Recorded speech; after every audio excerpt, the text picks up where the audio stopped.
नमस्कार दोस्तों, स्वागत है आप सभी लोगों का हमारे चैनल ट्रेडिंग विद अतुल में। आज हम बात करने वाले हैं जेपी पावर लिमिटेड के बारे में। आज के दिन आपने देखा होगा कि स्टॉक ने बहुत अच्छी रैली दिखाई और अपना जो प्रीवियस हाई था उसको भी क्रॉस कर दिया है।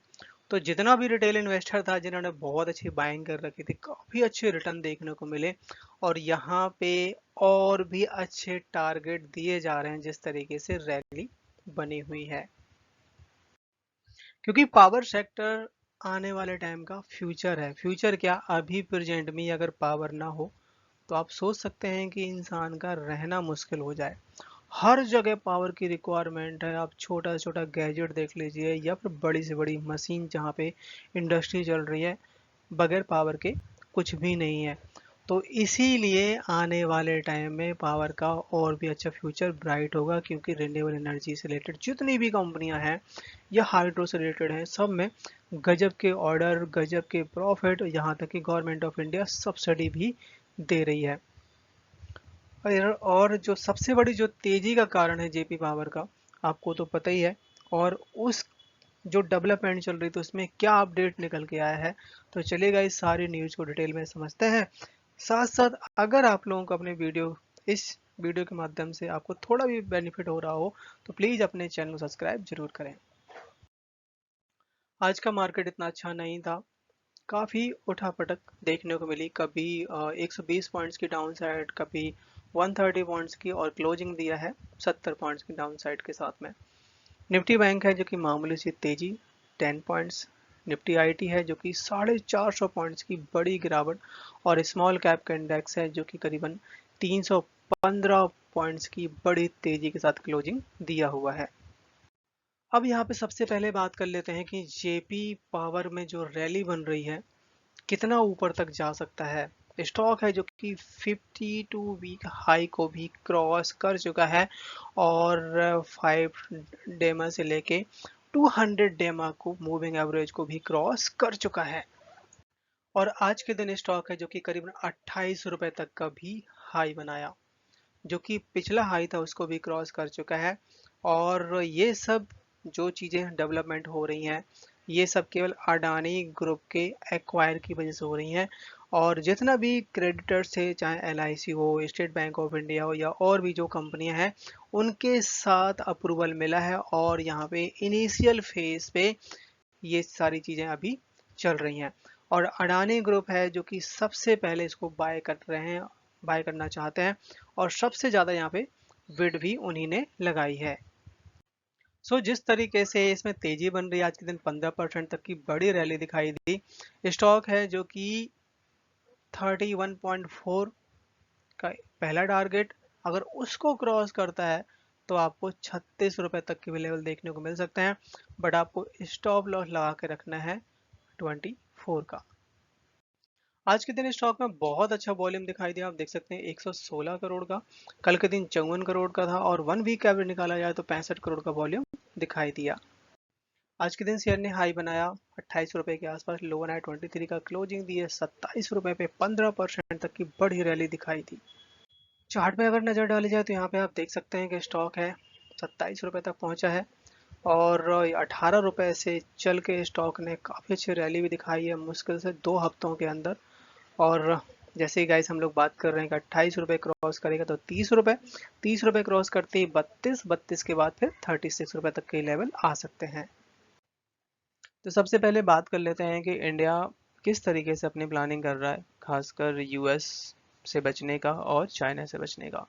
तो इंडिया ऑस्ट्रेलिया के साथ बड़ी पार्टनरशिप करता हुआ देखा जा रहा है, जिसमें मल्टीपल चीज़ें शामिल हैं। डिफेंस है, रिन्यूएबल एनर्जी है, पावर सेक्टर है, इलेक्ट्रॉनिक्स है, जहाँ पे ऑस्ट्रेलिया हमारे लिए गेम चेंजर साबित हो सकता है। क्योंकि अभी तक ये मानना था कि डोनाल्ड ट्रंप, खासकर यूएस प्रेसिडेंट, जो कि अपने इंडिया के लिए बहुत अच्छे तरीके से पॉजिटिव माने जा रहे थे, इंडिया के लिए काफ़ी बेटर है, बट सबसे ज़्यादा खतरनाक साबित होते हुए दिखाई दे रहे हैं, खासकर इंडिया के लिए। और जो चाइना है, चाइना के साथ हमारे वैसे रिलेशन अच्छे नहीं है, तो हमें जो मिनरल्स चाहिए, खासकर इलेक्ट्रॉनिक्स आइटम मैन्युफैक्चरिंग करने के लिए और अपने सोलर जो पैनल बनते हैं उसके लिए, इन सब चीज़ों के लिए, तो यहाँ पे इंडिया है जो कि एक बड़ी डील कर चुका है, खासकर ऑस्ट्रेलिया के साथ में।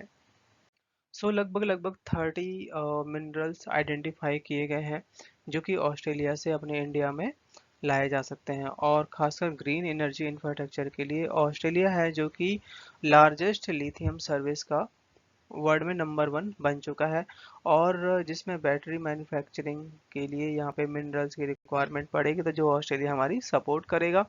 बताया जा रहा है कि यहाँ पे लगभग 10 मिलियन सोलर पैनल्स हैं जो कि 2027 तक इंडिया का टारगेट है अचीव करने का। इंडिया है जो कि लगभग 8,500 मेगावाट बैटरी स्टोरेज सिस्टम के लिए प्लानिंग कर चुका है, वो भी 2027 तक। तो आप सोच सकते हैं कि अभी 2025 पे हम अभी चल रहे हैं, और 2025 में 6 महीने ही रह जाते हैं, तो लगभग 1.5 साल के अंदर एक बड़ा बदलाव देखने को मिल सकता है, खासकर स्टोरेज सिस्टम के ऊपर।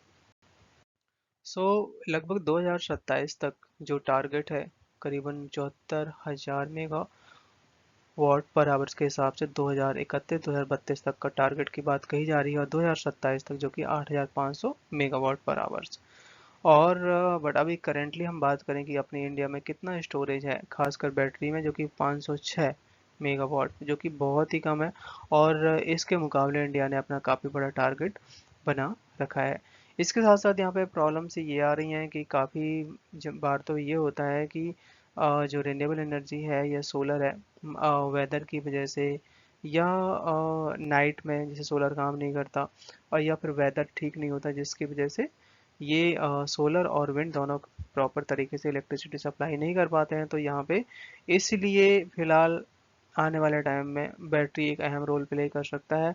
इसके साथ साथ लगभग 2 साल के अंदर, मतलब बहुत सारे जो प्रोजेक्ट हैं पाइपलाइन में पड़े हुए हैं, टेंडरिंग में पड़े हुए हैं, जो कि कंपनियों को मिलेंगे, और जो अपना टारगेट है, ये टारगेट भी अचीव होगा 2031-32 तक। इसके साथ साथ गवर्नमेंट है जो कि कुछ और भी अपना माइंड सेट बना के बैठी है। यहाँ पे जो स्टोरेज सिस्टम के ऊपर जो दिक्कत है, तो अब जो पंप हाइड्रो स्टोरेज प्रोजेक्ट है उसके लिए भी यहाँ पे पुश दिया जा रहा है, और गवर्नमेंट ऑफ इंडिया जो कि करीबन 3,000 megawatt of pump storage project है जो कि यहाँ पे बहुत जल्द उतारने वाली है। और ये जो दिक्कत है, खासकर उत्तराखंड, हिमाचल, जहाँ पे वेदर की कोई पता नहीं चलता कि कब क्या हो जाए, तो वहाँ पे सोलर वगैरह काम नहीं करता। तो ऐसे एरिया में, खासकर उत्तराखंड हो गया, आंध्र प्रदेश हो गया, या और भी जगह जहाँ पे ये चीज़ उतारने की बात कर रही है गवर्नमेंट। एफआईए की तरफ से यहाँ पे डेटा निकल के आ रहा है। इन्होंने मार्च 2024 के आसपास 6% तक का स्टेक था, जो कि यहाँ पे 6.5% तक का स्टेक बढ़ा दिया है। बात की जाए यहाँ पे अगर डीआईएस के बारे में, तो डीआईएस है जो कि मामूली सी बिकवाली भी की है मार्च के क्वार्टर में, जो कि 1 साल पहले यहाँ पे 19% तक का स्टेक था, जो कि यहाँ पे अब करीबन 18% तक का स्टेक रह जाता है। पब्लिक का स्टेक है जो कि बड़ा है। 1 साल पहले यहाँ पे 38% तक का स्टेक था, जो कि यहाँ पे 39% तक का स्टेक हो चुका है, ऑलमोस्ट 1% के आसपास। कुछ कुछ बैंक हैं जो कि अपना स्टेक बेचते हुए देखे जा रहे हैं। आप देख सकते हैं कि आईसीआईसीआई के पास सेम स्टेक है 10% तक का, और आपका जिसमें जिसने बेचा है एलआईसी की तरफ से है, जो कि 1.38% तक का स्टेक था, जो कि इस समय 1.36% रह गया है। इसके साथ साथ यहाँ बात की जाए यहाँ पे सेंट्रल बैंक ऑफ इंडिया, जो कि 1.14% तक का स्टेक था, जो कि यहाँ पे 1% रह जाता है। तो डीआईस अपना स्टेक बेचते हुए देखे जा रहे हैं, बट गाइस लॉन्ग टर्म के हिसाब से ही हमें यहाँ पे विजन रखना चाहिए। और ये वीडियो आपके लर्निंग पॉइंट ऑफ व्यू से बनाया गया है। अगर आपको पसंद आया हो तो प्लीज़ लाइक सब्सक्राइब करना ना भूलें।